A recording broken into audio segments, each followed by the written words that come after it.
wabarakatuh. Waalaikumsalam warahmatullahi wabarakatuh. Innal hamdalillah nahmaduhu wa nasta'inuhu wa nastaghfiruh wa na'udzu billahi min shururi anfusina wa min sayyiati a'malina. May yahdihillahu fala mudilla lahu wa may yudlil fala hadiya lahu. Asyhadu an la ilaha illallah wahdahu la syarika lah wa asyhadu anna Muhammadan abduhu wa rasuluh la nabiyya rasulullah ba'da.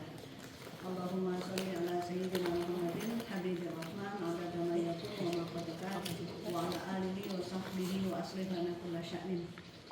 Allahumma arina al-haqqa haqqa warzuqna ittiba'ah wa arina al-batil batil warzuqna ijtinabah. Rabbana zidna ilma warzuqna fahma. Rabbi shrah li sadri wa yassir li amri wa hlul 'uqdatam min lisani yafqahu qawli. Amma ba'd.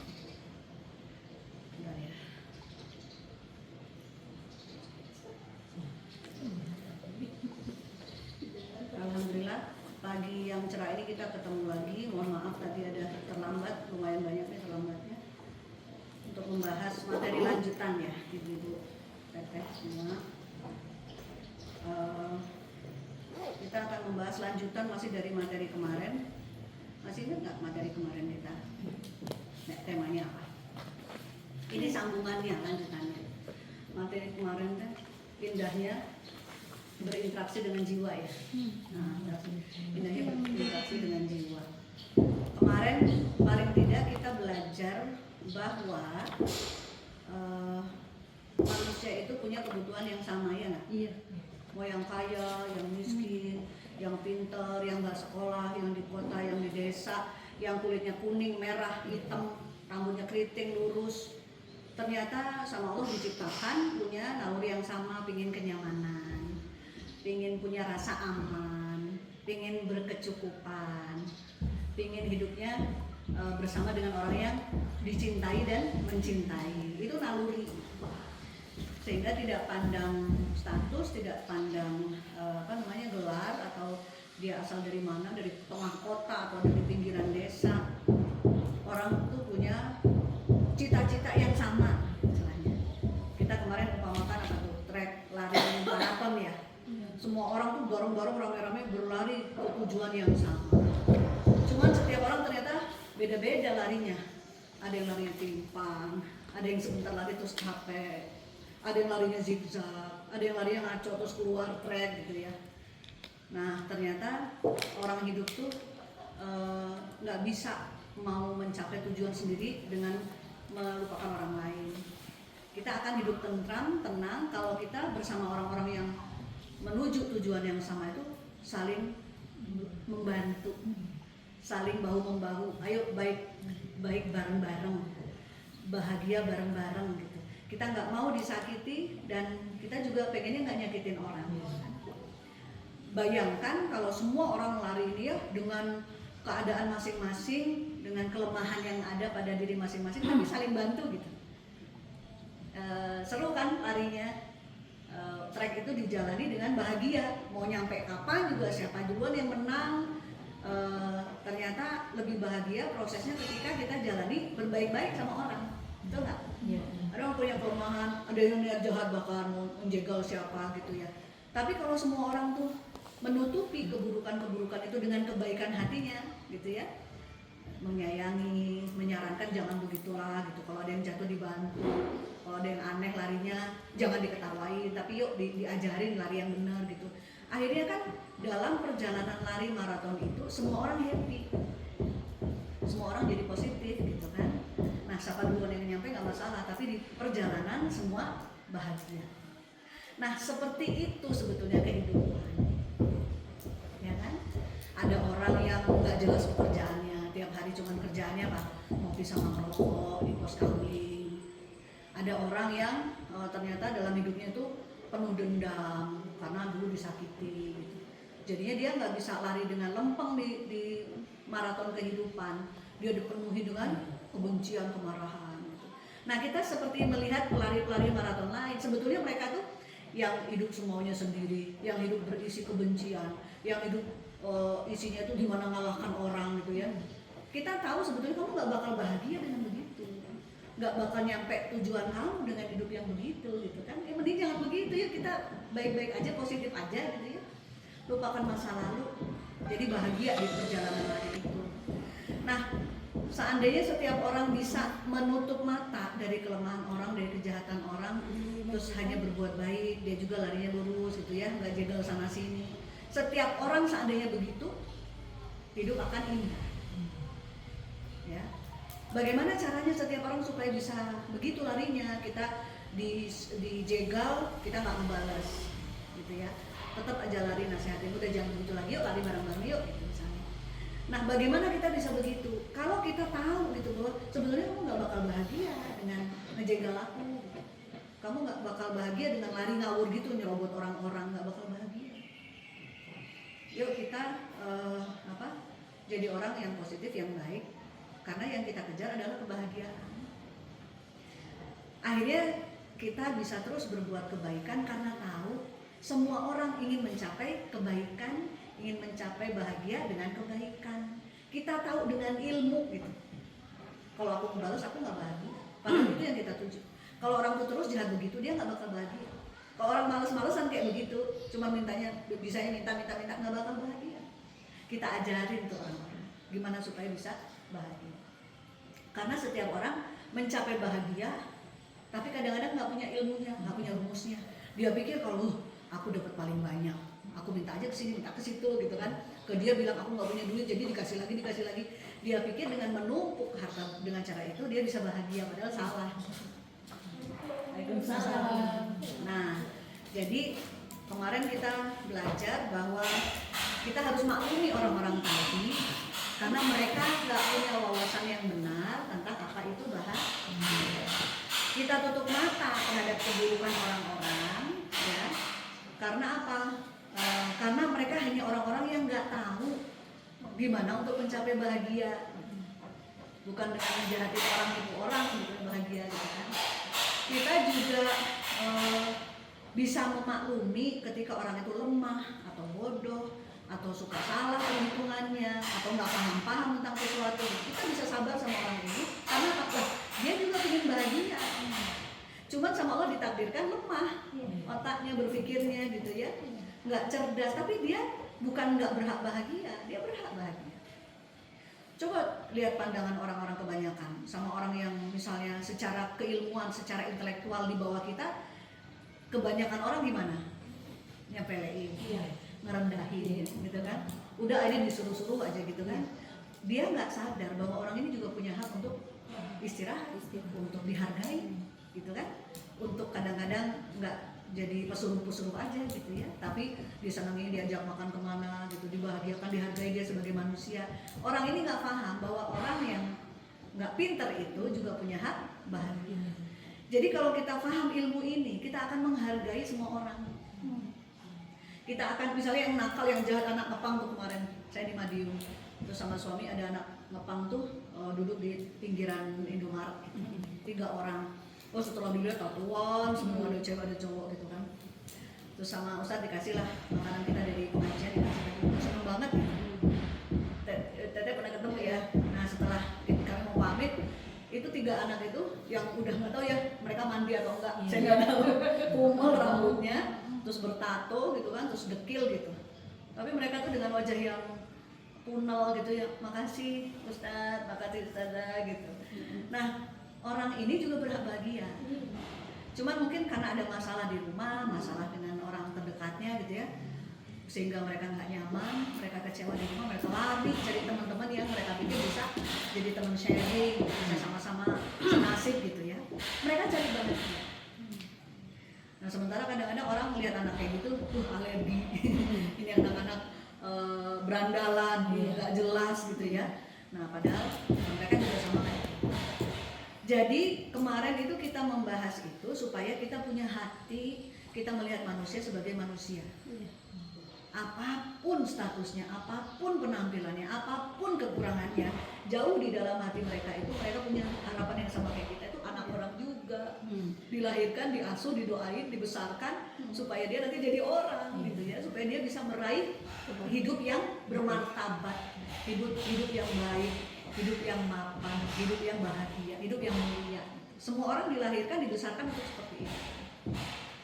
Dari sinilah kita nanti melawan ego kita, melawan mindset yang selama ini di frame ke kita ya, bahwa oh beda dong, yang berilmu sama yang enggak beda, yang kaya sama yang enggak beda, yang bahkan hanya beda tempat lahir aja udah dibedain gitu, yang ini orang kota, yang ini orang desa, itu dibedain.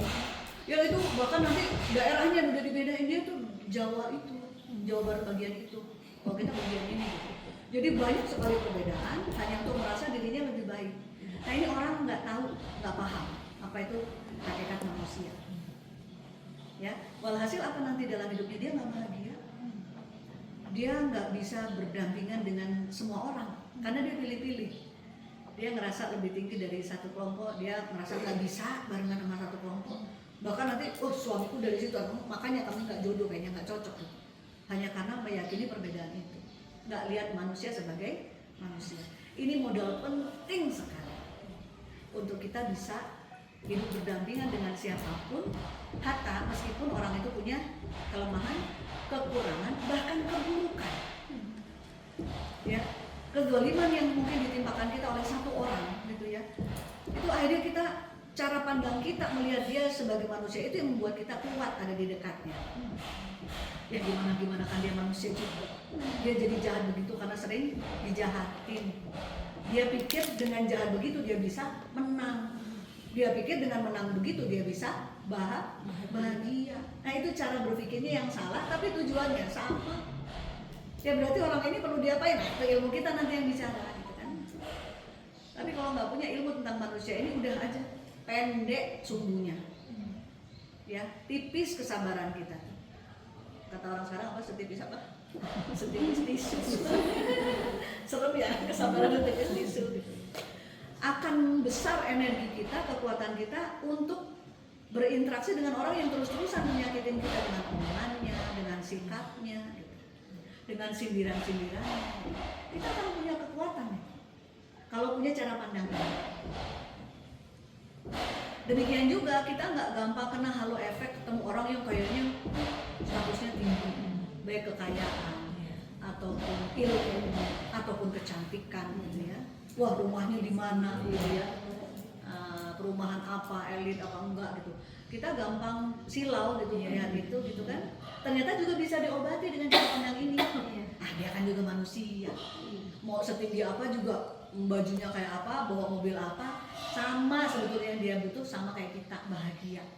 Dia mungkin secara penampilan kita lihat udah tercapai itu bahagia, ya dengan kemapanannya, dengan apa statusnya, dengan rumahnya gitu. Tapi kita nggak tahu, Nah ini nih orang-orang yang ngelihat dalam ya, ngelihat hati ya. Kita nggak tahu apa iya kita udah terlalu banyak belajar bahwa kekayaan itu kalau kita mau berpikir ya bukan jaminan kebahagiaan. Dengan kekayaan orang bisa nggak bercerai? Bisa. Dengan kekayaan bisa nggak putus silaturahmi saudara? Bisa. Dengan kekayaan bisa nggak orang tuh saling fitnah? Bisa. Rebutan bisa nggak? Padahal kaya. Gitu kan? Nah ternyata kekayaan bukan jaminan. Tapi juga begitu, kemiskinan juga bukan jaminan. Jadi jangan bangga jadi orang miskin ya. Nggak bangga jadi apapun gitu kan. Kita jadi bisa apa itu namanya mengesampingkan gitu ya. Nggak jadi silau sama orang-orang kayak gitu, karena lagi-lagi kita lihat dalamnya sama aja sebetulnya. Dan dia dengan kekayaan semua itu belum tentu kok hatinya bahagia. Jadi bukan pengen orang itu nggak bahagia, tapi kita jadi meredam rasa silau, rasa baper, rasa insecure kita sendiri gitu ya, yang kita belum seperti dia gitu ya. Jadi stabil orang yang punya pemahaman manusia, hakikat manusia itu. Mau rumahnya manggrung-manggrung ataupun rumahnya apa kalau orang Jawa bilang gede gitu dari bambu, sama kok yang dicari. Sehingga inilah yang nanti membuat kita menahan diri dari menilai seseorang terlalu cepat. Bisa menahan diri dari menilai orang tuh negatif, meskipun orangnya negatif. Ya mungkin dia pahit, mungkin itu cara dia merasa menang gitu ya. Kita juga menahan diri dari menilai dia tuh lebih tinggi di atas kita. Kita silau gitu ya, dia berkuasa, dia punya segala gitu. Menahan diri, tertahan semuanya hanya karena kita terus melihat yang di dalam. Jadinya kalau lama-lama begitu, kita tuh lihat orang sama semua. Sama semua. Nah ini penting ibu-ibu. Kenapa? Ketika kita melihat orang warna merah, kuning, hijau di langit yang biru gitu ya, mau dia tinggi, mau di atas, mau di bawah, kita tetap dalam status jiwa yang stabil. Itu poinnya. Coba kemarin-kemarin waktu kita suka insecure, lihat itu, lihat yang jahat tuh, lihat orang yang dikasih tahu nggak paham-paham gitu. Jadi ibarat ketemu 5 orang, 5 suasana hati tuh yang muncul di perasaan kita. Ini kan labil banget. Nanti kita ke arisan ketemu sama siapa tadi, sama teman kita ya. Ih, bisa ya datang ke arisannya, utang ke saya nggak dibayar-bayar. Kok nggak malu ya, misalnya gitu ya. Datang ke arisan kesel. Nanti pulang lihat si bapak lagi ya, bawel lagi, kesel lagi. Dari rumah mau ke warung sebentar beli minyak goreng, di warung ketemu tetangga yang julid itu, kesel lagi. Di mana kita bisa tenang? Bisa bahagianya kapan? Kalau ketemu orang kita nggak punya benteng ketika menilainya, kita nggak punya panduan ketika menilai seseorang. Nah sebaliknya ketika kita melihat hakikat manusia yang sebetulnya simple itu, sederhana itu, kalau dilatih terus, wah mau kemana aja, ketemu siapa aja, oh orang itu. Aku tagih udah 3 kali nggak bayar-bayar, biarin lah. Nanti juga dari Allah dikasih nantinya. Gitu kan? Ya siapa tahu dia lagi beneran nggak ada duit. Tapi di status dia kuliner, dia renov rumah. Ditagih nggak bayar-bayar, tapi ternyata kayak begitu. Ya berarti dia salah mikirnya. Yang penting saya melakukan kewajiban saya, menagih. Menagih itu kewajiban loh, Bu.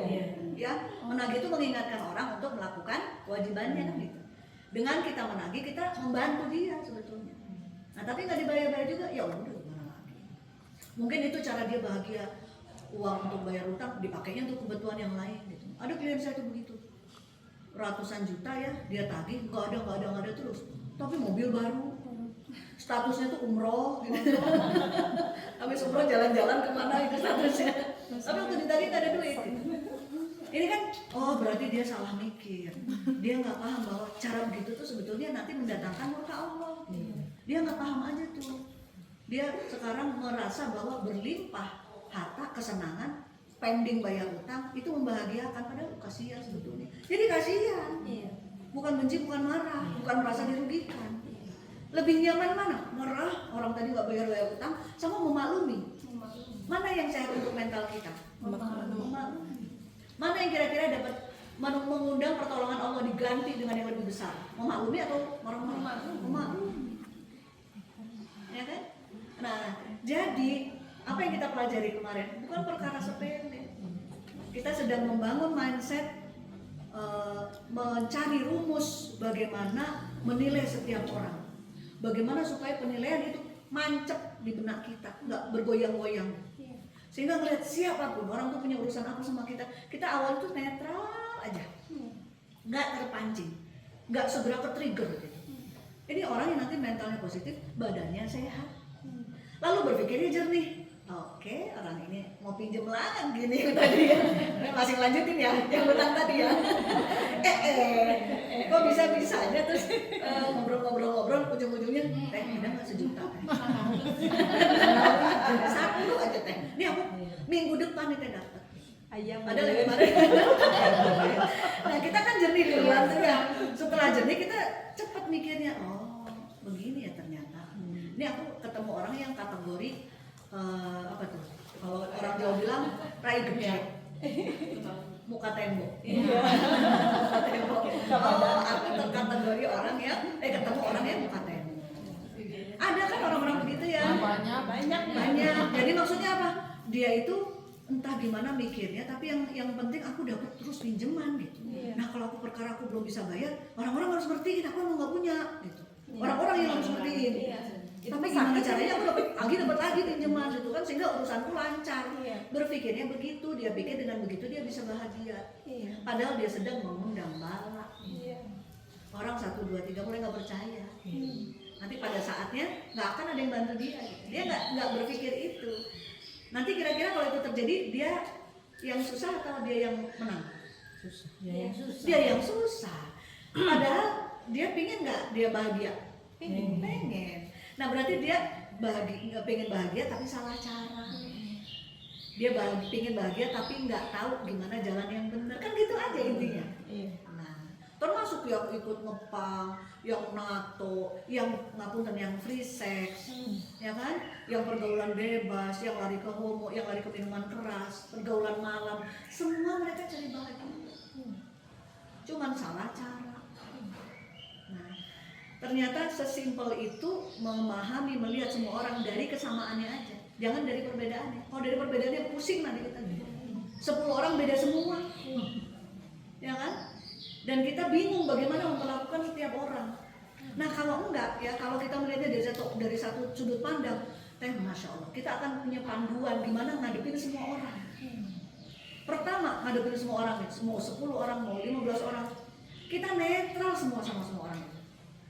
Kita netral, nggak ada marah, nggak ada kesel, nggak ada alergi, nggak ada risih, sama semua orang, nggak mencuil ketenangan kita, nggak mengganggu kejenuhan berpikir kita. Itu satu, hati kita itu sama buat semua orang. Kedua, sikap kita buat semua orang. Ketemu di arisan ya, yang satu suka gibah, yang satu ngutang nggak bayar-bayar, yang satu ternyata suka ngomong kita di belakang, yang satu omdo, yang satu apa gitu ya, semua orang macam-macam.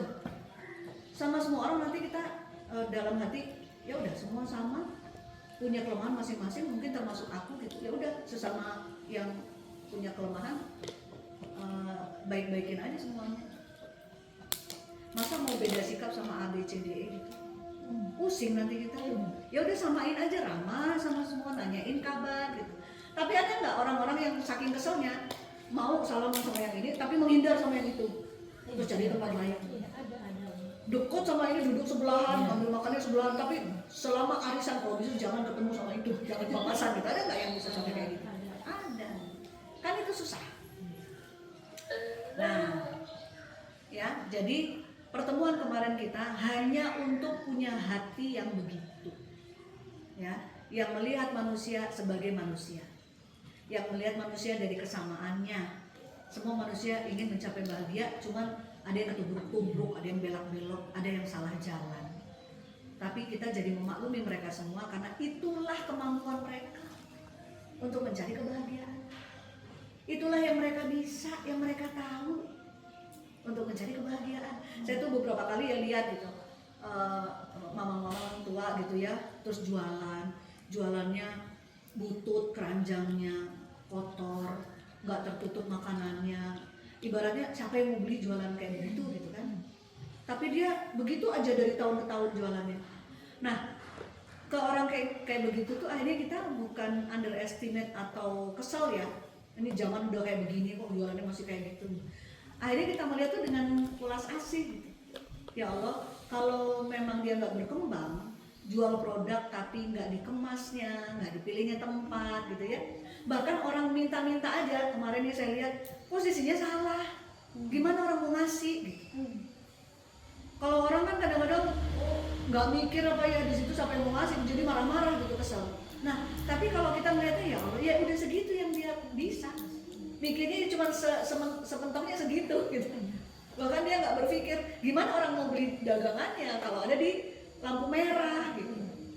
Gimana orang mau ngasih dia duit kalau dia diem di situ.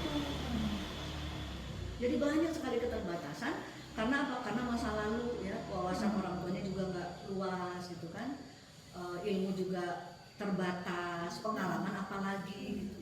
Nah orang-orang miliaran manusia ini tumbuh besar dalam lingkungan yang berbeda-beda, ya, yang nggak selalu ideal mereka semua, tapi kebanyakan malah yang bermasalah. Ya, kalau nggak orang tuanya bermasalah, lingkungan yang bermasalah. Sehingga setiap orang jarang sekali bisa dihitung jari gitu ya, orang-orang yang tumbuh dalam proses yang sempurna, dalam proses yang sesuai standar ilmu, sesuai idealnya gitu, terbatas sekali. Nah, akhirnya gimana coba bayangkan ibu-ibu? Ada di tengah hidup di tengah zaman ini yang susah dan berada di tengah-tengah manusia yang mikirnya pada aneh-aneh. Mikirnya salah gitu ya. Nyari jalan maunya mapan tapi nipu orang gitu, mau nyari temen tapi jauh sombong gitu ya, nggak jaga akhlak. Kita ada di tengah-tengah manusia yang seperti itu. Kita ada di tengah-tengah trek maraton yang seperti itu, pada salah semua jalurnya. Yang bisa kita lakukan apa? Menahan diri, ya udah, semua lari pengennya ke sana. Bukan ada yang pengen jahat, pengen enggak, sebetulnya mereka cuma pengen bahagia. Cuma caranya salah. Coba bayangkan orang-orang dalam hidup Anda yang ngeselin terus sampai sekarang. Boleh di rumah, boleh di tetangga, boleh di keluarga, boleh yang sekamar, boleh yang di mana aja lah yang ngeselin ya. Coba pandangi mereka, profil mereka satu-satu. Mereka pengen bahagia. Kadang suka komplain sama kita ya, sebagai istri kok gini. Karena dia berharap punya istri yang ideal dalam idealisme dia. Mereka ingin bahagia bersama istri yang sekarang, yang kita ya. Tapi dia nggak tahu bagaimana caranya tetap bisa happy, berdamai, ya. Istrinya yang sekarang jadi makin pinter, dia nggak tahu caranya. Bisanya cuma nyela aja. Bisanya cuma nuntut supaya istrinya berubah, supaya dia bisa bahagia, ada bersama istri yang sesuai dengan idealnya. Tapi nggak tahu caranya. Pengen dia bahagia bersama istri idola, istri idealnya. Tapi ketika istrinya belum mencapai idealnya itu, dia celah terus, ya, dia olok-olok terus, bukannya dibina, diajarin, diapain gitu ya, tapi dibegituin terus. Akhirnya nggak tercapai. Tapi kita kalau mikirnya kan, ya sebetulnya ayah tuh pengen istri yang ideal, tapi caranya begitu salah. Ya aku makin sakit hati dong digituin, gitu kan? Ada nih kasus klien saya tuh, suaminya kecewa aja karena istrinya memang beberapa sikapnya nggak pas menurut suaminya. Tapi si suami teh ngajarin istri nggak ngajarin, dia marahin, dibentang, nggak dipenuhi nafkahnya, gitu. Sering ditinggal. Yang nggak jadi istri ideal, malah istri pemberontak malah yang ada gitu kan. Nah jadi seperti itu ya ibu-ibu, targetnya tidak banyak. Tapi kalau target ini bisa tercapai, insya Allah kita semua akan lebih punya rumus dalam menghadapi manusia. Toh yang namanya manusia ini adalah makhluk yang paling banyak bikin masalah di hidup kita, betul nggak? Ya kan? Daripada masalah keuangan, yang lebih nyakitin itu manusia. Nggak ada uang nggak apa-apa, asal manusianya baik sama kita ya. Maafin ya Maya, papa sampai sekarang belum nyenengin mama. Seadanya ya Maya, kita doa ya, kita berusaha bareng ya. Kalau sedih gituin gimana coba bu rasanya? Berbunga-bunga nanti. Nggak apa-apa, makan sepiring berdua juga, ikan asin sama sambal aja nggak apa-apa. Paling ya darah tinggi, paling ya kurang gizi, mau pucat gitu. Tapi jadi berbunga-bunga. Beneran loh, saya tuh ketemu sama dua istri nih. Yang satunya kaya, lebih kaya dari suaminya, yang satunya miskin papa, sehingga dihina-hina sama orang. Tapi dua-duanya pejuang. Yang istri yang kaya ini awalnya tuh biayain suaminya terus, gitu kan, operasional rumah segala macam dia biayain sama istri. Nah istri yang nggak punya ini, yang miskin papanya sampai dihina-hina orang, dia berjuang gitu. Gimana dengan ketidakpunyaannya, minim beli bedak aja nggak bisa gitu ya, uang ngutang terus, tapi dia berusaha jadi ibu yang baik, jadi istri yang baik. Tapi dua-duanya tuh jadi meledak, jadi marah ya, karena apa? Sikap suami yang tidak menghargai. Yang satunya marah-marah terus, udah nggak ngasih duit marah-marah, udah nggak ngasih duit protes aja, komplain aja sama istri gitu. Yang nggak punya. Kalau yang punya, cerita ke saya, dia marah-marah karena apa? Makin seenaknya tuh suami melihat istri makin kaya ya, makin mintanya makin banyak. Sementara dia kurang ngasih nafkah ya, kayak tanda gitu ya, suami nafkahin istri itu nggak ada, karena semakin mengandalkan istri. Ini semakin bikin istri yang kaya ini marah gitu. Padahal ketika saya tanya, coba teh mbak yang kaya ini ya, coba suami itu ya udah disuplai terus sama istri, terus dia menghargai istri, dia bilang aku malu sebetulnya mah gini, gimana tuh rasanya? Wah, aku nggak hitung-hitungan Ustazah kalau mau ngasih orang kayak begitu, karena dia merasa dihargai. Nah ini enggak, suaminya kurang aja. Ada apa misalnya di bisnisnya, di keuangan pribadinya, di keuangan buat orang tua, dia jadi kayak ngandelin istri, jadi kayak memanfaatkan istri, kayak memanipulasi istrinya, makin sakit hati. Padahal coba kamu ubah aja kata-kata kamu, wah istri nggak hitung-hitungan, dikasih semuanya. Tapi dia enggak, semakin merasa jumawa, oh istri ternyata bisa aku manfaatin uangnya. Jadi perasaan menghargai manusia itu kan harus ya. Nah begitu juga yang nggak punya tadi. Dia udah nggak punya, dinafkain nggak normal, malah harus ngutang terus, kebutuhannya nggak ada, nggak ada care-nya suami itu.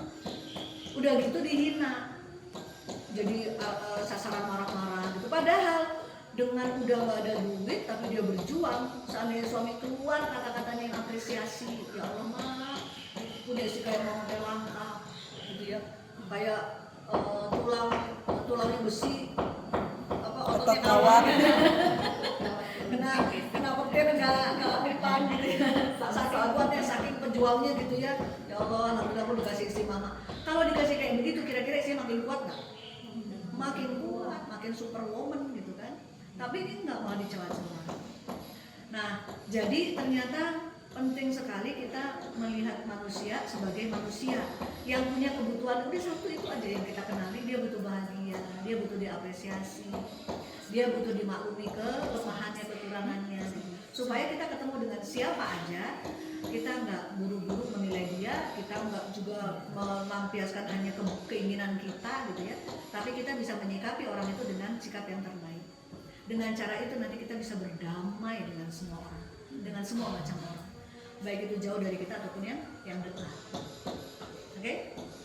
Nah, simulasi nih 2 menit 3 menit. Gimana dengan orang-orang yang ada di hidup Anda yang sering nyakitin, gitu kan?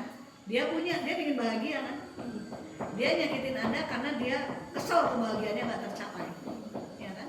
Tapi caranya menyikapi Anda, menyikapi ibu teman-teman, itu salah sehingga dia nggak dapatkan bahagia itu, betul nggak? Jadi bagaimana Anda melihat orang itu? Bagaimana perasaan Anda melihat orang itu? Kasihan. Kalau mau aku jadi lebih hebat lagi, saya jangan marah-marah. Bukan itu caranya kan gitu ya. Kalau mau aku lebih hebat lagi, ya ayo kita ngobrol. Mana bagian aku yang boros? Jangan nuduh hemat terus. Jadi kan nggak damai kita ngomongin soal keuangan gitu kan? Nggak pernah ada damainya. Karena apa begitu? Katanya mau kan pengennya tenang, pengen damai. Tapi kan sering ya suami nuduh istri itu boros. Tapi ketika yuk ditantangin ngomongin catatan keuangan nggak mau. Gitu kan? Itu kan namanya curang ya. Curang, dan sebetulnya dia mau mencapai kebahagiaan dengan cara yang curang, dengan cara yang kekanakan. Dia nggak bahagia. Ya nggak? Nah, jadi kita justru sama orang-orang kayak gitu kasihan kan? Suami yang nyalain istri terus, suami yang komplain istri dinilai bagaimana, dinilai negatif. Gitu. Kapan bahagianya? Oke? Jadi sama yang orang yang nyebelin tadi nggak jadi sebel ya? Ya. Proses terus ada proses. OTW ke sana. OTW, insya Allah. Oke, dari poin ini ada nggak pertanyaan? Belum ada ya? Oke, kalau belum ada, seperti biasa ya, silakan dibagi kertas ya, satu-satu. Saya mau cerita dulu tapi sebelumnya. Oke. Judul kita sekarang profiling kedua ya. Profiling kedua itu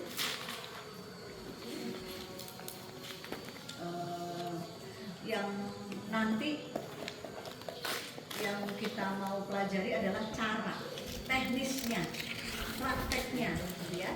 Setelah kemarin kita berusaha untuk membangun pandangan yang positif terhadap manusia. Gimana sih pandangan yang benar terhadap manusia siapapun itu. Nah, setelah dipahami, oh melihat manusia itu harus begitu ya, kita ketemu kasusnya nih, realnya di rumah ya kan, di pertemanan, pergaulan gitu, atau di tempat kerja kita ketemu dengan orang-orang yang karakternya toksik misalnya. Nah, kita butuh ilmu lagi ternyata, nggak cukup dengan filosofi hakikat manusia itu terus kita menghadapi mereka gitu kan. Karena secara teknis kita nanti bukan hanya melihat mereka dari kejauhan terus menurut saya itu salah mencapai bahagia, nggak bisa begitu. Karena kita akan berinteraksi, kita ngomong, kita mendengarkan lagi kata-katanya yang toksik ya, kita melihat lagi sikap-sikapnya yang mungkin berlebihan ya atau nggak adil gitu di kantor, begitu juga dengan orang di rumah. Akhirnya kita butuh cara gimana menyikapi orang seperti ini. Nah, tapi sebelum ke sana saya mau cerita dulu ya, kayak gimana sih orang yang toksik itu. Ini saya barusan ada klien itu orang dekat sebetulnya, yang saya ke dia bukan lagi sebagai konselor ya, tapi saya sebagai saudaranya, sebagai kakaknya, sebagai ibunya, pokoknya intensif banget gitu. Saya nge-coach dia, bukan sebagai konselor yang ketemu mungkin tiap minggu 2 jam, itu bukan. Tapi saya masuk ke dalam kehidupannya dan saya sering hampir setiap waktu dia bisa curhat sama saya. Masih ada hubungan famili. Dia agak maksa nih ceritanya, dia nge-add saya sama suami untuk ada di dalam grup, yang di dalam grup itu dia aja yang cerita. Sampai misalnya namanya X ya, sampai dia namain grupnya itu curhat si X gitu. Maksudnya dia meminta saya, memaksa saya sama suami sama Ustadz untuk dengerin anytime dia menemukan ceritanya. Berarti sakit nggak nih orang? Sakit banget.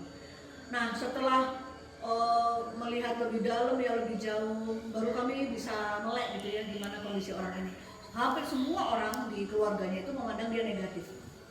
Nih ya Bu ya, secara sekilas ya, dia itu kasar. Dia itu kalau nggak bisa dinegatifin ya, kalau dia dinegatifin dia lebih negatif lagi. Dia itu orang yang maunya cerita tentang dirinya sendiri. Cerita apapun topiknya, selalu dia pengen yang menang dalam pembicaraan itu. Terus dia nggak bisa 5 menit aja dengerin orang, nggak bisa. Dia harus menimpali cerita dengan pandangannya, ya, dengan seolah-olah dia yang paling tahu dalam masalah itu gitu. Nggak bisa dengerin orang 3 menit 5 menit, nggak bisa. Oh iya itu tuh begini gitu. Dia mesti kasih tahu di posisi yang paling tahu gitu. Terus yang lain, dia empatinya sama orang tuh pura-pura. Kalau ada orang cerita masalahnya tuh, iya ya kasihan dia, aku juga gitu kok. Ya sekarang tuh memang zamannya kayak gini ya, kita harus kuat. Seolah-olah dia prihatin ya, padahal dia segera pengen selesai bicarain orang itu gitu. Dia pengen beralih ke topik lain. Dia nggak empati sebetulnya.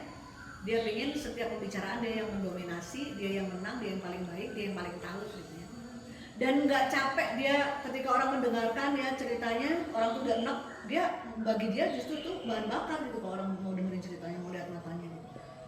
Dia cerita masalahnya, dia cerita tentang dirinya sendiri, nggak capek-capek. Meskipun diulang 3 kali, 4 kali, 5 kali dia kuat gitu. Udah ya, kira-kira ngeselin nggak orang ini? Ngeselin banget. Nah, tahu nggak cerita hidupnya? Ini kisah nyata ya.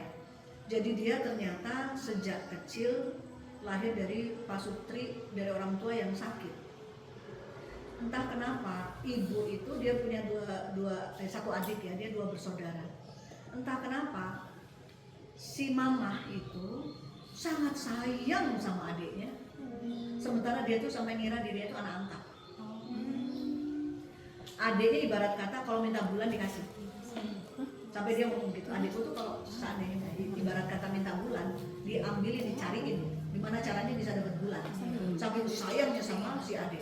Memang secara fisik nggak tahu ya apa secara fisik atau kenapa alasan lain ya, adiknya tuh putih, tinggi, cantik gitu. Sementara dia pendek, hitam, agak bulat, keriting. Bukan berarti keriting jelek ya. Adik itu gelombang rambutnya, pokoknya jauh lah gitu. Nah dari kecil udah kelihatan banget membedakan 2 adik kakak ini. Sampai-sampai masa ini sama-sama loh, aku kuliah, adik juga kuliah. Adikku dibeliin HP, aku enggak. Kalau ditanya tuh kenapa aku nggak dibeliin HP? Adik kamu butuh, kamu bisa cari sendiri. Membedakannya tuh jelas banget gitu. Adiknya tuh sampai udah gede ya, ibarat dia di WC, jadi manja kan adiknya. Ibarat dia di WC waktu itu ada apa-apa perlu, mama gitu manggil mamanya.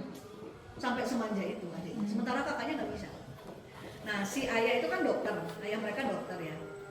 Waktu anak yang dia sama adik itu hamil mau lahiran, beda waktu tapi ya, jelas sekali bedanya.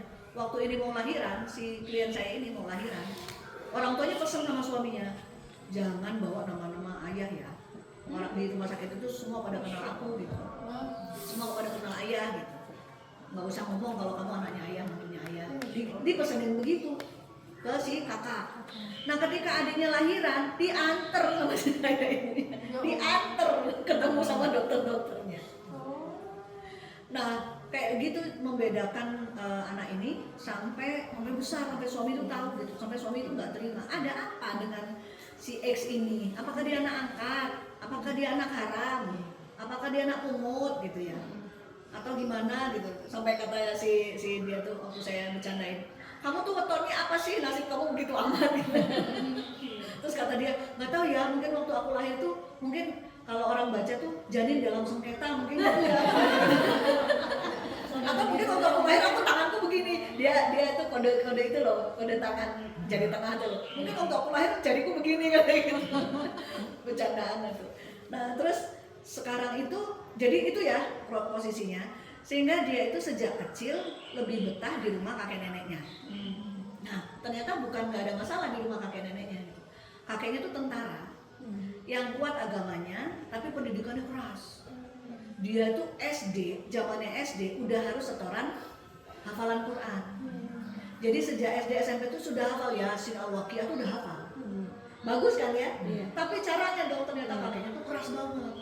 Jadi sejak kecil kalau kita di rumah kakek bangunin subuh tuh bukan bangunnya subuh aja subuh, jangan tidur lagi ayo bangun. Nggak begitu Bu. Tapi pakai menjalin digedor ke pintunya. Ada gitu.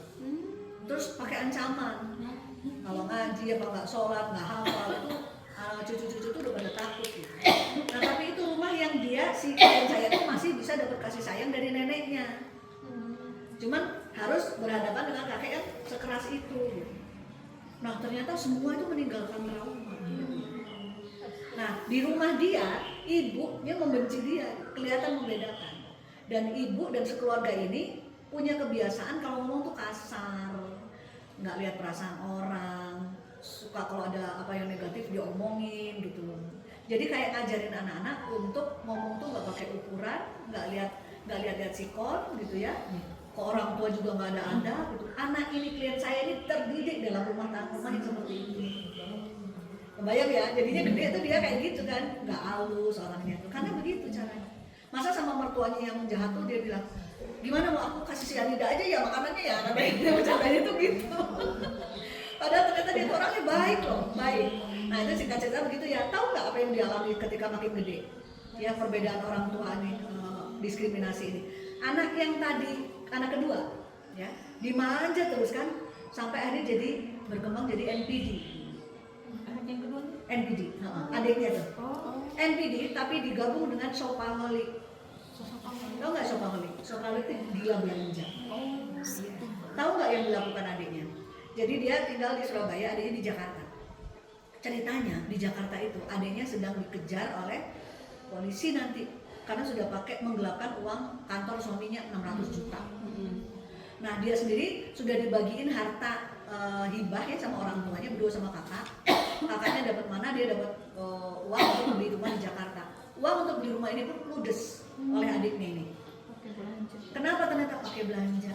Dipakai apa? Operasi ini, operasi badan. Adiknya nih, jadi begitu ternyata perkembangannya.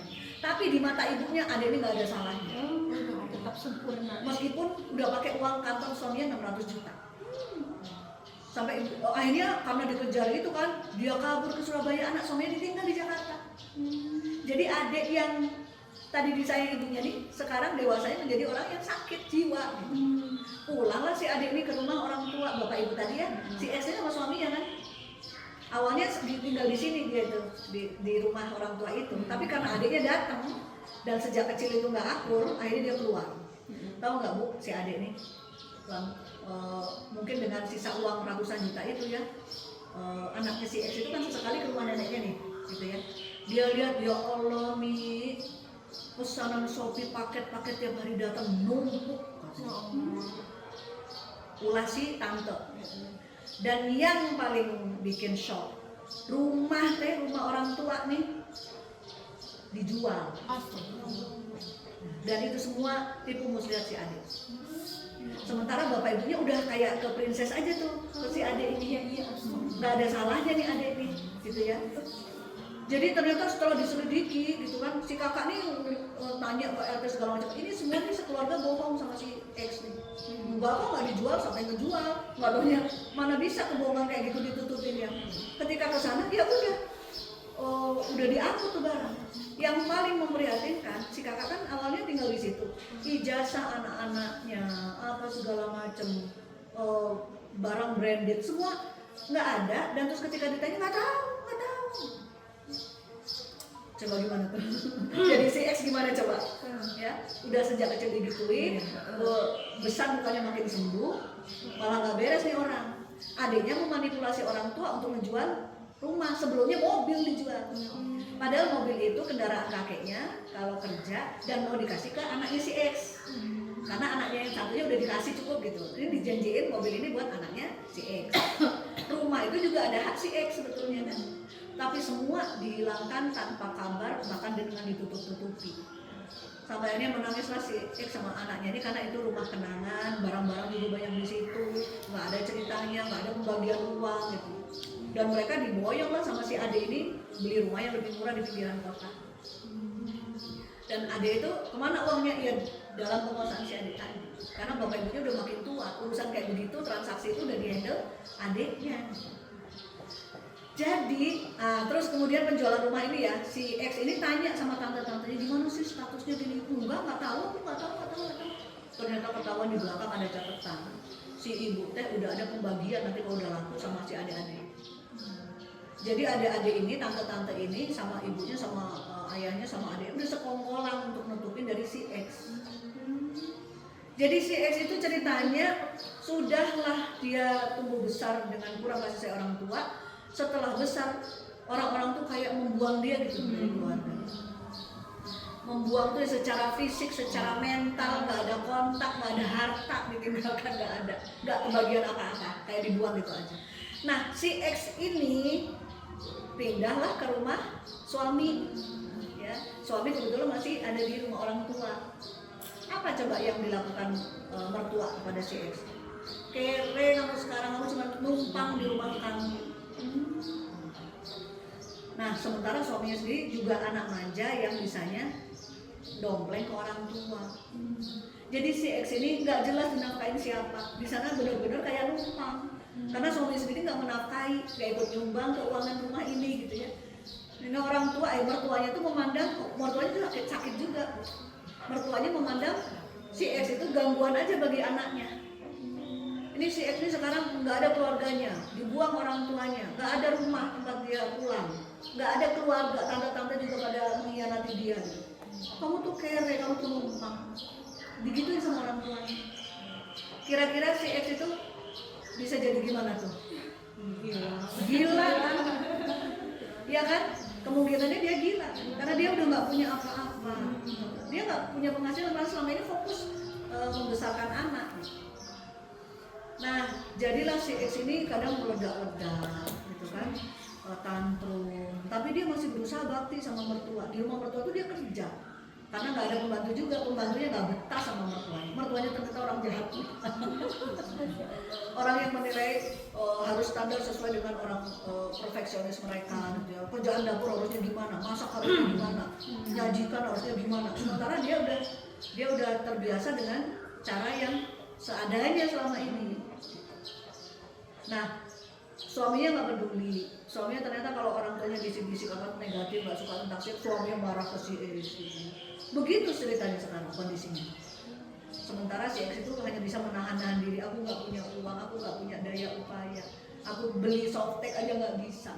Suamiku tuh kalau punya duit mending beli rokok daripada beliin aku softtek atau benda. Jadi aku betul-betul numpang di rumah ini. Aku nggak punya harga diri. Gitu. Tapi aku juga nggak terima kalau aku dihina begitu. Gitu. Apalagi dibilang sama orang tuanya, wah anaknya, Bun ya, anaknya qadarullah, cewek yang kedua, disukai sama anak laki-laki tunggal keluarga kaya. Bapak ini nggak mau peduli deh sama si istri, karena istri punya anak yang begitu tuh. Suami juga orang yang pemalas rupanya, nggak siap jadi kepala rumah tangga. Jadi betul-betul suami itu menelantarkan istri. Cuman aja istri disuruh nginep aja di rumahnya, numpang makan di situ. Akhirnya kan suami yang membuat istri itu nggak ada harga dirinya kan. Nah, anaknya nggak pernah diantarin ke kampus, ya. Anaknya dari dulu selalu nunggak SPP dan sebagainya. Jadi anak dan istri itu jadi nggak punya harga diri karena si suami tadi nggak tanggung jawab. setelah ketemu sama calon yang kaya, ya, calon yang kaya raya ini dianya baik, bapaknya baik banget. Sampai ketika lihat si ibu yang ngantar kemana-mana anaknya gitu ya, padahal di rumah juga harus kerjaan dapur, masak segala macam. Si calon besan ini nggak tega, sehingga jadilah calon besan dan anak laki-lakinya itu care banget sama si anak perempuan. Dianterin semua kebutuhannya untuk skripsi, ya, ke jauh tempatnya, malam hari dianterin karena bapaknya nggak mau ngantar. Tahu nggak akhirnya si bapak dan keluarga bapak ini kayak gimana sikapnya? Anak cewek ini dikatain lonte. Kenapa sampai malam? Tapi nggak mau nganter. Kenapa diantar itu tuh? Itu tuh ada maunya. Gitu. Kamu tuh cantik orangnya, pasti dia ada maunya. Kayak gitu katanya. Padahal nggak pernah datang ke tempat kerjaan skripsi. Cuman marah-marah aja. Padahal kalau berangkat tuh habis maghrib pulangnya jam 2, jam 1 gitu. Tapi saya sendiri lihat fotonya ya, di situ dosennya memang bisanya jam segitu, disediakan area di rumahnya, dikasih laptop, dia memang buat bimbingan anak skripsi. Tapi si ayah nggak mau tahu. Nah ayahnya koon juga ngomongin ke orang tua, kesel aku sama sini ini diantar ini. Wah akhirnya gitu lah. Si calon ini yang udah hampir kayak supir iya, suami iya, saudara iya gitu ya, malah jadi sasaran kebencian si ayah dan kakek neneknya gitu. Udah dibilang lonte, udah dibilang kamu tuh nggak bener gini. Padahal kok ini nggak ada, nggak ketolong tuh skripsinya. Gimana perasaan si X ini? Aku dibegituin, anakku dibegituin. Untung nggak gila. Nah, sekarang ketika orang melihat si X gitu ya, meledak-ledak, kami harus meredam gitu, menghibur, udah deh, kami ajak bercanda gitu ya, udah kalau ketemu orang nggak beres begini, kami kan akhirnya seolah-olah membela dia gitu. Padahal dia juga ada punya kelemahan gitu ya, marahnya begitu, bercandanya kata anak sekarang dark joke. Itu mertua apa aku kasih sianida aja ya. Nah, orang melihatnya sepintas, orang ini nggak punya adab sama orang tua. Padahal dia selalu dapat fitnah dari orang tuanya gitu. Dikatain kalau si X nih kalau lagi ini jam 8 belum siap tuh sarapan, padahal jam 6 tuh udah siap di meja makan. Pokoknya jago fitnah deh si keluarga suami ini. Ya padahal si X terus bekerja gitu.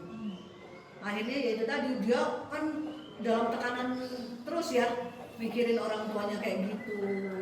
Rumah orang tuanya udah nggak ada, tante-tante yang dulu dia percaya ternyata pada hianat semua, bohong semua. Dia nggak pegang duit, padahal anaknya skripsi gitu kan. Yang bantuin anaknya antar jemput tiap hari, difitnah kayak gitu. Akhirnya dia sebagai seorang manusia ya bisanya apa? Protes, marah gitu kan. Kok bisa gitu sih sama aku? Kenapa sih kayak gitu? Mestinya anaknya kan yang dimarahin. Aku diolokin kiri, padahal bikin kiri anaknya. Kayak gitu akhirnya orangnya. Gitu. Ya termasuk kuat mental ya, tapi kuat mentalnya defense-nya itu dengan marah-marah. Nah orang melihat nggak ada sama mertua gitu, jadi penilaian buruk lagi gitu kan. Nah coba sekarang kita lihat, ya kita jadi orang yang mungkin tahu dari luar, tahu bahwa dia tuh kok kayak gitu ya sama mertua gitu ya. Kok bisa ya dia ngomong mertua ke saudaranya mertua itu, keluarga mertua itu, gitu. Nggak mikir apa ya dia ya? Kok nggak malu, kok nggak punya rasa sungkan gitu ya? Terus bercandaannya gitu lagi sama mertua, gitu kan? Akhirnya orang cuma melihat dia sakit mental, ya kan? Tapi kita semua tadi udah membahas dari awal apa yang dialami sejak kecil. Nah, ibu-ibu, teman-teman sekalian, orang yang sakit mental, yang kita lihat sekarang itu bermasalah sikapnya, selalu masa lalunya itu punya cerita yang serupa. Pukulan terus menerus dari orang sekitarnya, sakit hati yang belum terobati, bahkan hak-haknya dizolimi. Lalu dia tumbuh besar diajarin cara bicara yang begitu, kan bukan salahnya. Terbiasa dengan cara ngomong kayak gitu. Jadi ke mertua pun misalnya ini tolong bersihin, udah mak udah, oh enggak, nadanya memang tinggi. Tapi itu yang dinilai oleh orang nggak sopan sama orang tua mertua, tanpa mereka melihat bagaimana masa lalunya. Nah, jadi melihat orang yang punya masalah ya, kata-katanya nggak bagus, sikapnya toksik gitu kan. Makanya dalam rumus kami itu dia terlalu banyak menerima kejelekan. Orang yang jahat terlalu banyak dia mengalami kejahatan. merasakan kejahatan. Orang yang pengen menonjolkan dirinya terus gitu ya, aku udah begini, aku bisa begini, anakku jadi seperti ini sekarang. Oh dia cerita tentang, ya kami maklumi dia cerita tentang calon mantunya itu luar biasa, diulang-ulang sampai kami enak gitu, kami bosan gitu. Tapi beneran emang begitu, apa namanya, memang calon mantunya itu baik, tapi yang kami nggak kuat tuh diulang-ulang kebaikan itu gitu. Soalnya anaknya yang paling cantik gitu ya. Itu kan butuh pengakuan. Kenapa? Karena dia sudah diabaikan oleh orang tua. Dia nggak berharga buat orang tuanya sendiri. Gimana dia mau cerita tentang, mau sharing, mau curhat gimana coba? Nah, padahal ketika semua curhatan itu terhalang, ya dia pengen cerita kehebatannya dan nggak nemu orang untuk mendengarkan itu dia jadi kebutuhan, jadi hutang gitu. Jadi dia harus ke seseorang yang lain untuk menceritakan betapa baiknya aku. Karena selama ini itu cuma jadi tabungan endapan, nggak pernah dia bisa sampaikan ke orang tuanya yang mestinya mendengarkan. Jadi sekarang orang-orang sekitarnya itu, termasuk kami yang ada di grup itu, kalau kuat dibaca, kalau nggak kuat di skip. Karena diulang 5 kali, 4 kali, mungkin nggak sabar ya, mungkin kangen Ella ya, karena anakku ya, katanya gitu. Dan Bu, balasan Allah ya, si anak ini sama calon mertua udah disiapkan nanti kalau suaminya, ini hampir barengan nih, lulus S1. Kalau suaminya udah masuk S2, mereka segera menikah, mereka nanti boyong ke Jerman. Suaminya mau lanjut S2 di Jerman. So kamu ikut, saya bilang gitu ke ibunya gitu kan. Saya besarkan hatinya gitu. Terus sepintas orang-orang melihat kami terlalu membela dia gitu. Dan apa namanya, ngajak dia untuk berani melawan mertuanya gitu. Padahal nggak begitu. Ini kalau nggak ditahan, kalau nggak diredam, meledak, bisa bunuh orang tua, bisa bunuh mertua. Karena dia udah ngomong sianida gitu kan. Nah, kasus-kasus yang mantu bunuh mertua, ya kan, atau mertua menodai mantu, itu kan dari hal-hal kayak begini. Jadi makanya ini yang banyak jadi korban, ini yang paling lemah, ditekan terus, padahal dengan keluarganya sendiri dia ada masalah, ini harus diamankan dulu. Nah, walhasil begitulah ibu-ibu ya. Ternyata orang di usia 30-40, di usia dewasanya, bisa jadi sakit atau sehat, itu nggak bisa dilepaskan dari apa yang mereka alami sebelumnya. Selalu ada kepahitan, selalu ada nyambung. Nggak bakal orang sekarang jadi begini, nggak ada urusan dengan yang lalu, nggak ada ceritanya. Kita tuh tumbuh kayak akumulasi gitu ya. Kayak tunas yang muncul jadi pohon yang gede. Pohon yang gede apa selalu perfect? Enggak, bisa bocel batangnya. Bisa ternyata di dalamnya tuh ada rayap, tinggal ditebang dikit aja udah roboh gitu kan. Ada juga yang kokoh, yang penuh isinya gitu. Nah, semua tergantung pada bagaimana pertumbuhan sejak tunas dulu, cukup nggak mataharinya, diamankan nggak dari hama dan sebagainya, dirawat nggak akarnya, gitu. Selalu ada ceritanya. Makanya kan dengan melihat ini kita semakin apa? Semakin empati sama manusia. Orang itu kalau baik ya alhamdulillah ya. Mungkin dari bibit bobot-bobot lingkungan dia baik, gitu kan? Mungkin juga berawal dari kepahitan, tapi sama Allah diizinkan menjadi baik, ya. Ketemu teman yang agamis, ketemu guru yang role model yang bagus gitu ya, ketemu teman diskusi yang mencerahkan gitu. Tapi lebih banyak lagi orang yang berawal dari kepahitan dan terus berjalan dengan kepahitan itu. Sama Allah diizinkan masih begitu. Untuk apa itu kira-kira? Untuk jadi cobaan buat orang-orang yang baik, yang normal, yang sehat masa tumbuh kembangnya, untuk menjadi ujian buat mereka. Nah, sehingga selesailah sudah perkara kita sama manusia. Manusia ketika punya kelemahan, kekurangan dan sebagainya, kita masih bisa yakin bahwa dia berhak bahagia, dia berhak mendapatkan kebaikan dari kita, dia berhak kita ingatkan, kita rangkul, gitu kan, kita sayangi. Misalnya saya posisinya di tengah circle keluarga dia tuh, lihat dia dan tahu ceritanya ke belakang kayak begitu, apalagi sekarang juga cerita pahitnya itu berlanjut sampai sekarang. Orang tuanya begitu, adiknya begitu, suaminya begitu, mertuanya begitu. Saya bilang sama Ustaz, ini kalau kita nggak sayang, mati nih orang nih. Mati. Dia nggak bisa dekat sama siapapun karena kaku sikapnya. Tapi sebetulnya dia baik dan perih gitu. Siapa orang yang mau terima dia? Kalau ngomong kayak begitu, kalau ngomong soal mertua kayak begitu, ya kalau ngata-ngatain suami kayak begitu, siapa yang mau dengerin dia? Tapi kalau dia nggak disayang, nggak dirangkul, segera dia mati. Lalu kami, ayo kita sayang dia, kita kita sayangi dia, masya Allah Bu, seringkali saya dibuat nangis gitu, karena ternyata gampang sekali hatinya dibawa untuk melihat Allah. Kamu tuh mau kasih hadiah sama Allah, dan dia mau percaya itu gitu. Iya ya, nanti aku dikasih apa ya di sana ya gitu. Ya Allah, setiap babaknya tuh memilukan. Ketika kondisi kayak begitu, anaknya skripsi, nggak ada uang gitu.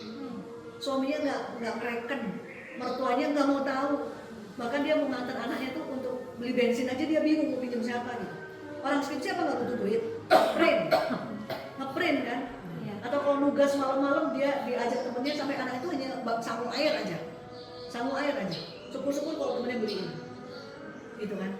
Jadi bayangkan skripsi itu yang banyak kebutuhan, justru dia nggak perlu uang, tapi anaknya dikasih sama Allah semangat yang nggak berhenti gitu untuk terus aja jalan.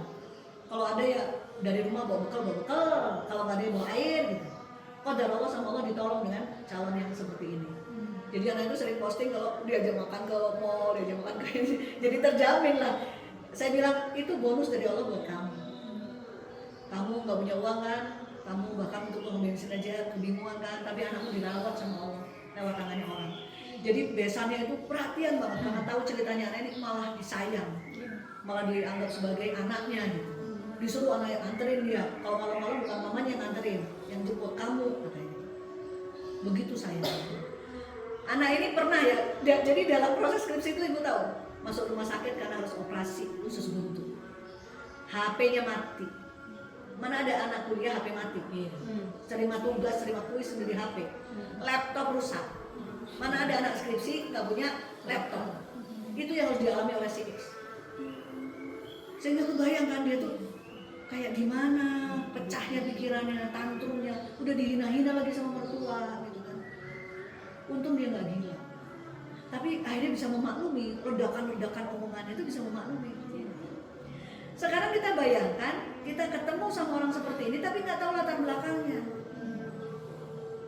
Padahal ternyata kalau hemat saya ya, dengan melihat beberapa klien kayak gitu, semua orang yang gangguan jiwa, yang toksik, itu menderita seperti itu. Dalam penderitaan, dalam kepahitan. Nah jadi selesailah udah ibu-ibu cara kita melihat manusia. Orang kalau jahat, kalau buruk, kalau kata-katanya hina, kata-katanya tajam, selalu ada latar belakangnya. Yang jelas dia nggak bahagia. Sehingga sama orang-orang seperti itu, orang kalau kita berpikir kita nggak benci, malah kita seperti melihat orang yang sedang kesakitan gitu. Sehingga ibaratnya yang sering kami pakai itu kalau kita lihat singa mengaum ke kita gitu ya, coba jangan terpancing sama auman singa, melongok sedikit ke belakang ke punggungnya, ternyata di punggungnya itu tertancap banyak panah yang membuat singa itu berdarah. Sehingga kita terhadap auman singa itu kita bukan ketakutan, kita bukan marah, kita bukan penggal singa, tapi kita kasihan sama singa itu. Nah begitulah hakikatnya manusia dengan berbagai kekurangannya seperti itu. Nanti kita lihat dulu ya, manusia yang yang jorok, manusia yang nggak punya anak, manusia yang nggak punya malu, manusia yang nggak kalau ngomong nggak lihat perasaan orang, macam-macamnya akhirnya begitu manifestnya yang muncul. Ketika masa lalu setiap manusia ternyata banyak yang tidak ideal. Walhasil lagi-lagi kita melihat kekurangan-kekurangan tadi dengan permakluman. Oh iya ya, dia tuh kalau ngomong nggak tahu malu, aib keluarganya juga dibuka, dia kayak telanjangin dirinya sendiri. Ya dia sudah terdidik begitu. Dia nggak ngerti bagaimana memilah cerita, gitu kan? Kita kalau ketemu orang itu, ih, ada orang kayak begitu, nggak punya malu. Jadinya kesal. Padahal sebetulnya bukan kesel yang muncul, tapi apa ya orang itu nggak diajarin ya sama masa lalunya gitu untuk menutup aibnya, untuk menjaga izahnya. Dia malah buka semua aib tentang keluarganya ke semua orang. Ada lagi nanti kekurangan dalam bentuk aib. Nah, seperti apa orang sekarang menggambarkan seperti apa pengalamannya dulu, gitu. Ya kan? Nah, sehingga melihat orang nanti itu ya, dengan semua kekurangannya, apa yang ada di pikiran kita? Ya. Kenapa? Kasihan. Kalau itu nancap nanti di benak kita, bagaimana riwayat orang jadi seperti sekarang ya. Kalau itu tulang-tulang pelan-pelan gitu ya kita pikirkan, lama-lama kita akan punya otomatisasi, otomatis tuh nanti kita, jiwa kita tuh lihat orang jahat, ya Allah kasihan. Lihat anak-anak yang nggak tahu tuh ya, rambutnya panjang, pegangannya gitar, antingnya gelendot ke sini berat, giginya kuning, ngomong jorok sama teman-temannya. Iya, ditindih ininya gitu ya. Kita lihat itu jadi gimana? Kasihan ya. Gimana ya orang tuanya ya? Kayak gimana keadaan di rumahnya? Mungkin kalau saya selalu kebayang bapak ibunya tukaran, berantem terus, lemah ekonomi, anaknya dibentak-bentak, akhirnya anaknya keluar tuh. Kasihan. Akhirnya jadi kasihan. Gitu. Lihat supir angkot yang rebutan penumpang, yang maki-maki apa siapa gitu ya, kasihan juga ya Allah, pusing dia sama urusan keuangan, sampai penumpang rebutan, iya, nggak bisa antang-antang, nggak bisa tenang-tenang gitu, soal berapa rupiah aja bisa berantem sama supir angkot lain, bisa marah-marahin penumpang, ya Allah, gimana bingungnya ya pikirannya gitu kan, karena kita mengukur, aku pun nggak suka dalam kondisi seperti itu, aku pun bisa pantang dalam kondisi itu. Pengennya kan semua tenang, keuangan cukup. Kemarin itu saya lihat video satu Pak KDN naik angkot, terus angkot itu disuruh masuk ke halaman kantor gitu kan. Setelah itu turun, penumpangnya cuma Pak KDN, dikasih lah berapa ratus ribu gitu kan, dikasihkan, terus orang itu saling nangis. Dari nangis yang begitu tuh ketahuan ya kita ya, orang ini butuh banget ya. Dikasih ratusan ribu itu lemes dia. Udah seminggu ya, jangan narik, udah istirahat aja di rumah. Nangis, saling panggil DM sambil nangis. Kasih Pak.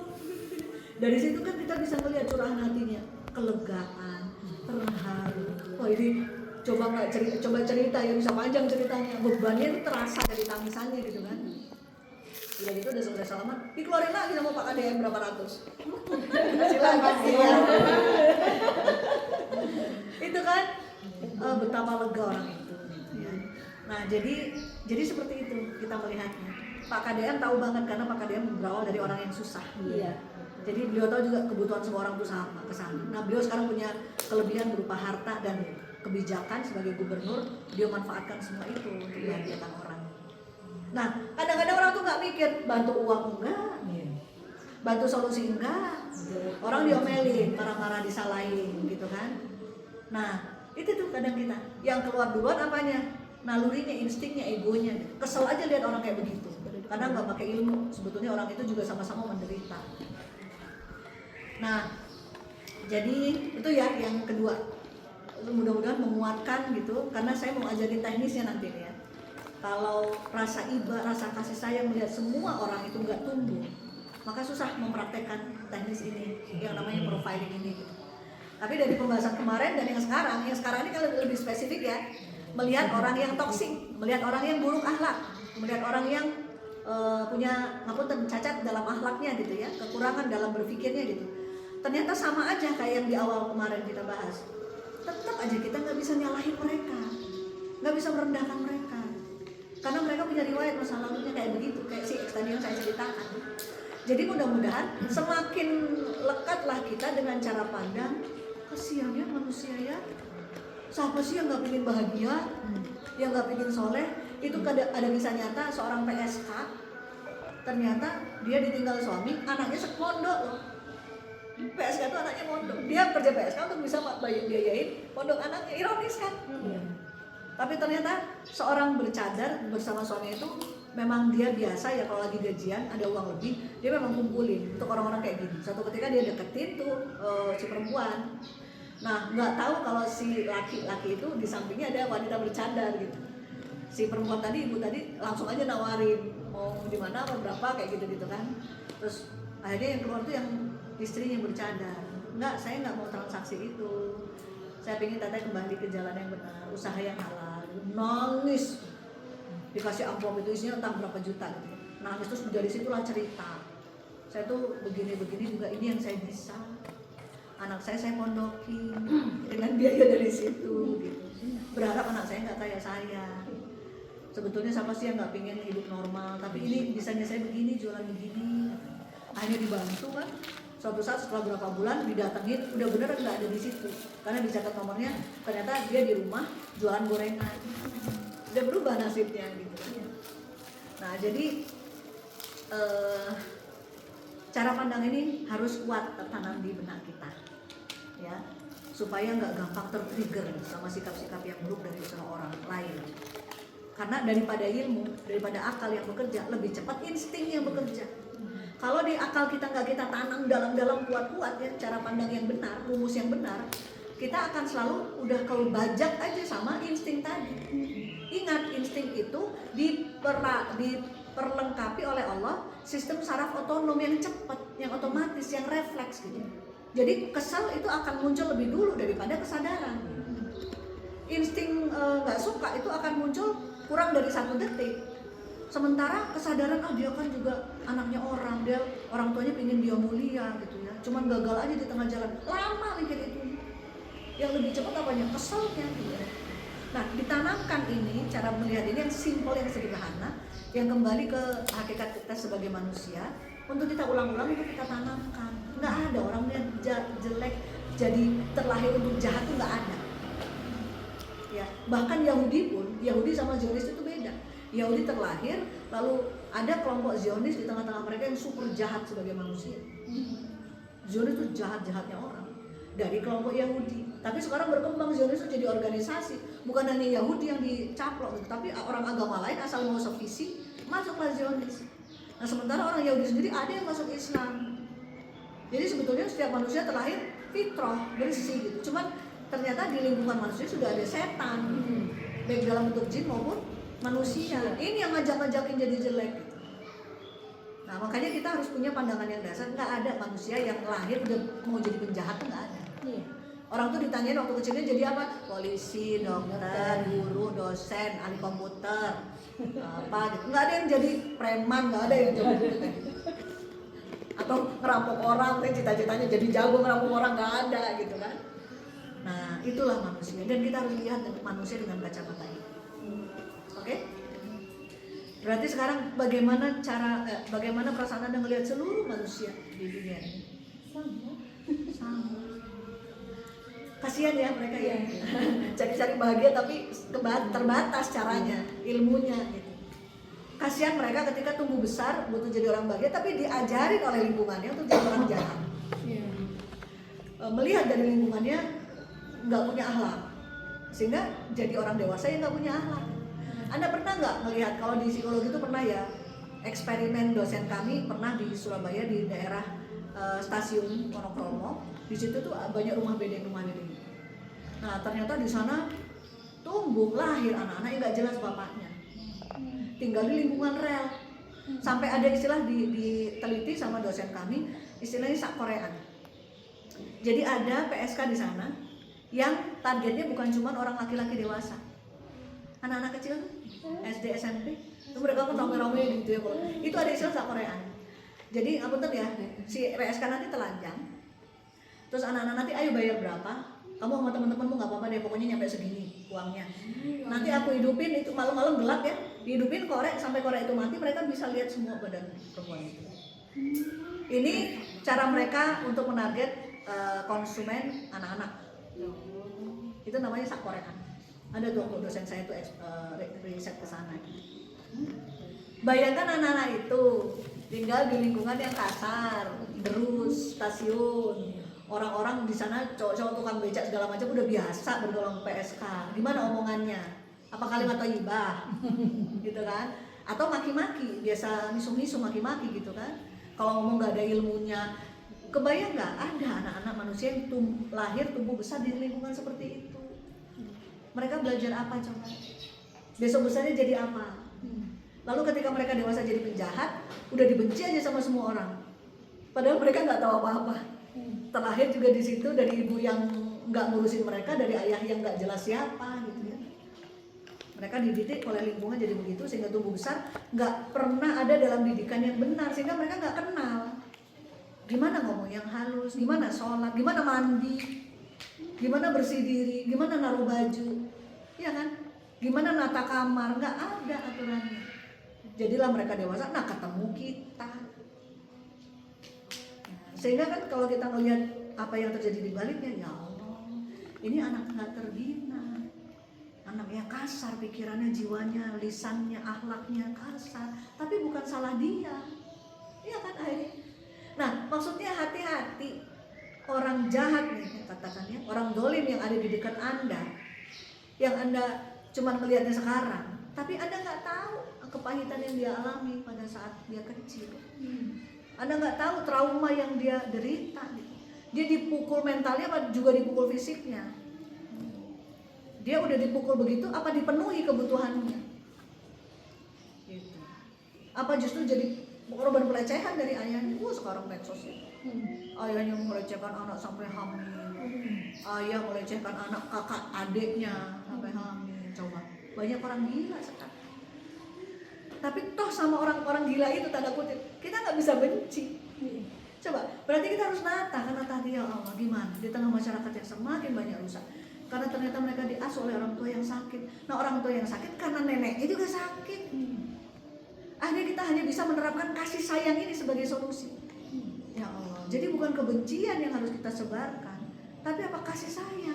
Di sekuat kita mampu menyayangi yang mana, menyayangi dengan cara apa, gitu kan? Ke anaknya ya udah kita begini, ya Allah kasihan dia masih harus terima omelan orang tua. Ya ke orang tua kita nanti berbaiknya kayak apa. Terus begitu akhirnya. Menyayangi mereka adalah kemungkinan solusi, ya, yang tidak memperburuk keadaan. Oke?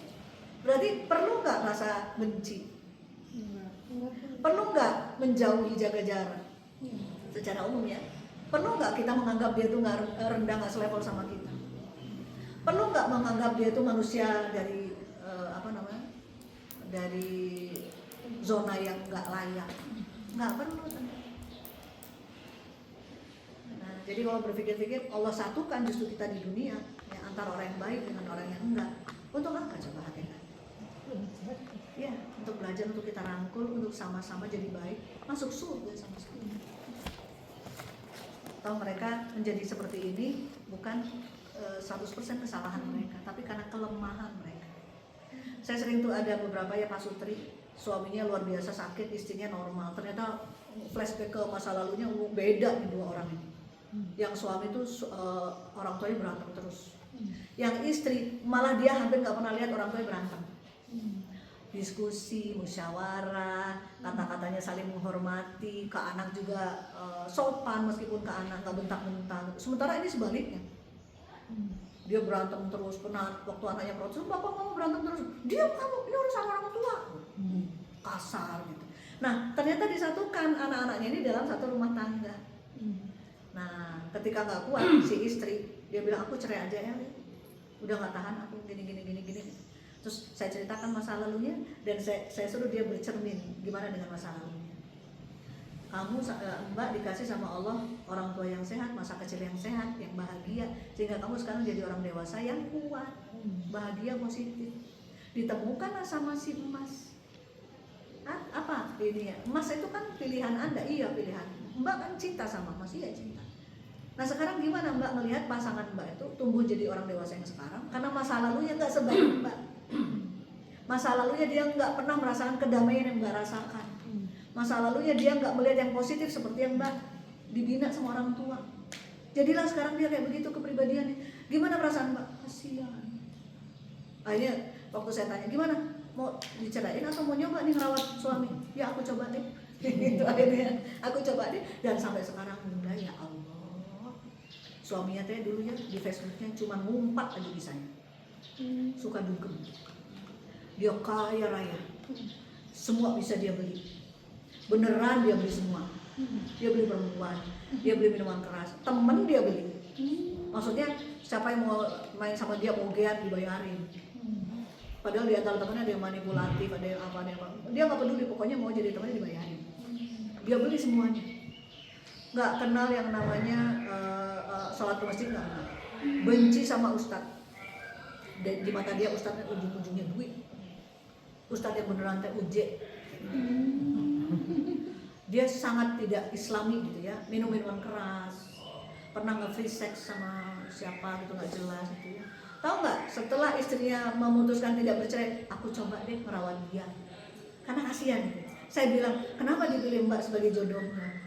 Barangkali Allah tahu Mbak yang kuat itu merawat dia nih. sampai jadi orang yang benar. Dia sekarang nggak benar karena masa lalunya.